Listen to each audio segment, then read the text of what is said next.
Let's dive into the life of John Milton, one of England's most celebrated poets. Can you recall a time when a poet was also a fierce political controversialist? That was Milton, a man who lived through a period of great civil war and wrote about it with passion. John Milton was born in London in 1608. He was educated at St. Paul's School and later went to Cambridge. You'll love this part. During his college days, he was known as the Lady of Christs, a key detail that has been asked in exam. He was incredibly well read with a knowledge of at least 10 languages. He kept notes from his reading in a commonplace book which is now held by the British Library. Milton was not just a poet, he was a political writer. Most of his prose was written during the Civil War and it's filled with his fierce opinions. For example, he wrote Of Reformation in 1641 to 1642 on stamping out corruption among the clergy. He also wrote The Doctrine and Discipline of Divorce in 1643, where he advocated for divorce based on mutual incompatibility, a point that has been asked in exam. And he famously advocated for freedom of the press in his work Areopagitica from 1644, a fact that has also been asked in exam. Finally, he even argued for Charles I's execution in his work Iconoclastes in 1649, a daring position that's been asked in exam. Milton was a civil servant and the voice of the English Commonwealth, writing works for an international audience. He defended the government against attacks from abroad, supported the abolition of the Church of England, and even argued for the execution of King Charles I in his prose works. His entire political philosophy was built on opposing tyranny and state-sanctioned religion. Here's something you probably didn't expect. After the monarchy was restored in 1660, Milton faced threats of arrest and even execution because of his controversial writings. This is a crucial detail about his life that has been asked in exam. He was considered a dangerous enemy of the state. Now let's decode this. Milton believed deeply in liberty of conscience and religious toleration. He also upheld the paramount importance of scripture as the ultimate guide for faith. You'll love this part. His influence extended far beyond his time, inspiring later movements like the American and French revolutions. His reputation as a literary giant is cemented by his 3 masterpieces, the great epic poem Paradise Lost, and the later works Paradise Regained and Samson Agonistes. In 1859, Macaulay wrote a famous essay on Milton. Now here's the golden trick. T.S. Eliot, in his essay The Metaphysical Poets, contrasts the poetry of Milton and Dryden with that of other French writers, a key point that has been asked in exam. And don't forget that Matthew Arnold, in his study of poetry, argues that Chaucer lacks the high seriousness that immortal poets like Homer, Shakespeare and Milton possessed, a point that has also been asked in exam.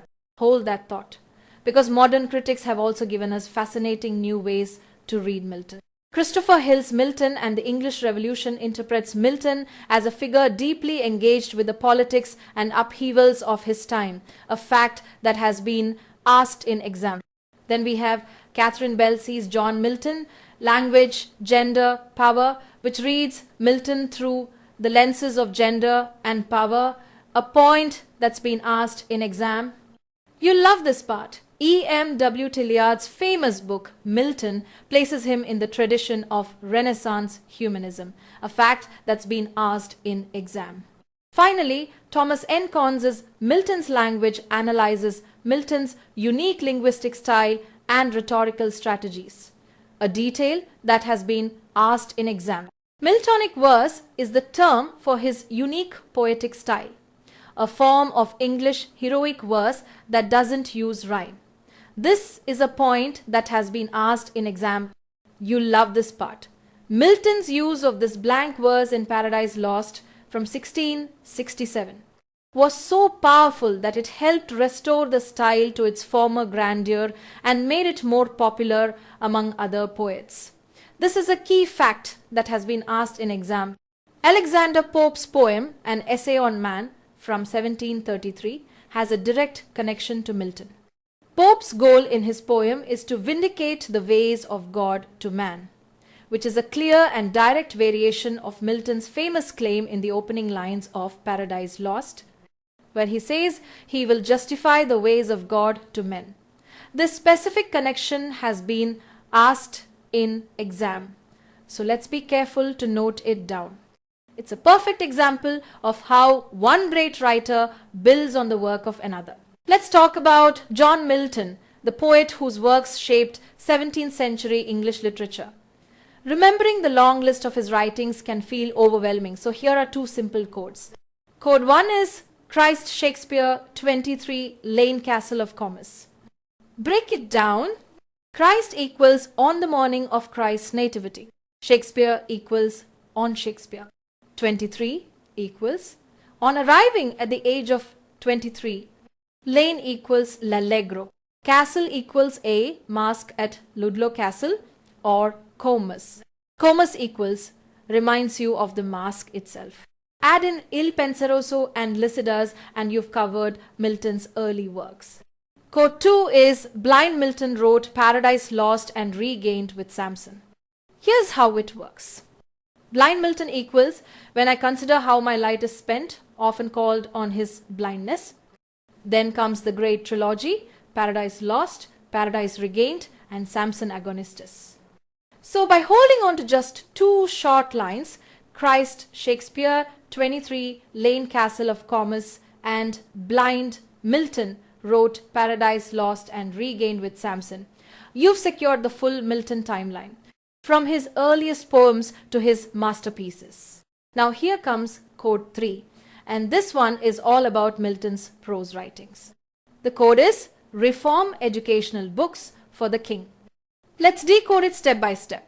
Reform equals of reformation, educational equals of education, books equals Areopagitica, Milton's famous defense of free speech and press. King equals iconoclastes, his attack on the pro-royalist book Icon Basilike. So with just 4 words, reform, educational, books, king, you've locked in Milton's major prose milestones. And now, if you line up all 3 codes together, Christ Shakespeare 23 Lane Castle of Comus. Blind Milton wrote Paradise Lost and Regained with Samson and Reform Educational Books for the King. You've got a complete exam-ready roadmap of Milton's poetry and prose. Let's dive into John Milton's early poems, which show his genius long before his masterpieces. Can you recall when he began composing his mature poetry? It was during his undergraduate years. Among his earliest works is the beautiful ode On the Morning of Christ's Nativity from 1629, a poem that has been asked in exam. He also wrote On Shakespeare in 1630 and On Arriving at the Age of 23 in 1631, which show his early promise and command of language. Both of these poems have also been asked in exam, so let's be careful to note them down. Hold that thought, because when Milton lived in Horton, he wrote 2 of his most beloved poems, L'Allegro and Il Penseroso from 1634. These poems reflect the experiences of a gay and thoughtful man and have been asked in exam. His work from 1637 includes 2 masterpieces. First, the Masque Comus, which is known for its beautiful blank verse and lyrical measures, a point that has been asked in exam. And then there's his elegy, Lycidas, written for his friend Edward King. This is considered one of Milton's highest achievements, a fact that has been asked in exam. The elegy has a haunting beauty and combines the pastoral form with Milton's majestic intensity and passion, a key detail that's been asked in exam.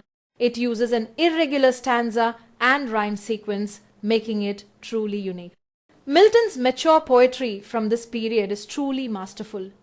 His Italian sonnets are powerful, and his sonnets on his blindness and on the late massacre in Piedmont are considered his finest. His epic poem, Paradise Lost, was begun in 1658 and published in 1667. This key fact has been asked in exam. The poem is divided into 12 books and follows the classical epic form, a point that has also been asked in exam. It tells the story of the fall of man and Lucifer's rebellion. Milton's blank verse in this poem is so innovative that it established a tradition in English blank verse, a legacy that's been asked in exams. Milton's last volume, published in 1671, contained two works, Paradise Regained and Samson Agonistes. This is a key detail that has been asked in exam. Paradise Regained tells the story of Christ's temptation, complementing Paradise Lost. However, it is a briefer and more austere poem. You'll love this part. Samson Agonistes, written around the same time, tells the story of Samson's death as a Philistine prisoner, a tragic tale that has been asked in exam. Milton saw resemblances between himself and the blind hero Samson.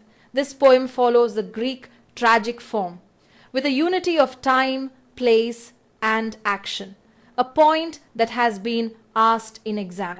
While its style is bleak and bare, it has passages of profound emotional depth and intensity.